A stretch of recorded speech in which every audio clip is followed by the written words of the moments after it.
Awka Educational Zone na Burgondi Eturula mmeri na school state final haji ọla gold 9 ọla save 11 na ọla bronze 6 Onitsha zone gbara ndị nke abụọ ọla gold 5 ọla save 6 na ọla bronze 2 ma ndị Agwata gbara ndị nke atọ ọla gold 5 na otu ọla save akwe na Igbo gụtara anyị ozi na ya bụ asọmpi anụ ha chịkọbara maka ndị nọ na-agbata afọ 10 na abụọ ụmụ nwoke na ụmụ nwaanyị bụ ndị ASUBEB na ndị UBEC jikọtara aka ọnụ gbata ọsọ enyemaka wee kwado ya bụ mmemme egwuregwu ha chịkọbara ya n'ụdị pụrụ iche wee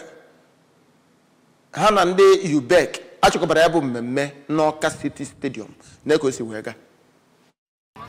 Ebumnuche eji chịkọba mmemme egwuregwu ahụ bụ ka enye ụmụ akwụkwọ nọ na steeti a ọzụzụ nke zuru oke. N'okwu ya, onye ji ọkwa kọmishọna na-ahụ maka mmụta bụ Ọkammụta Ngozi Chumude kwuru na egwuregwu bụ ndụ, wee kwukwa na Gọvanọ Chukwuma Soludo bụ onye dị njikere ịtụte akụkụ niile nwụrụ anwụ na steeti a, wee kwara onye kwesịrị enye ekele zuru oke. N'okwu ha dị iche iche, onye isi oche ụlọọrụ ASUBEB bụ Dr. Zera Nwadinobi na onye isi oche Anambra Sports Commission bụ Honorable Patrick Onyedum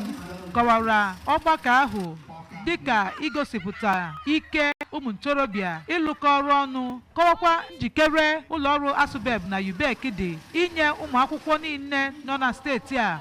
ọzụzụ nke zuru oke, wee gakwa n'iru ikwu na emume ahụ a na-akpọ ASUBEB UBEC Intervention Sports Competition na-enyekwa ha ohere ịchọpụta ndị nwe ọnatarachi pụrụ iche. Queen Anigbogu, akụkọ ụwa ABS.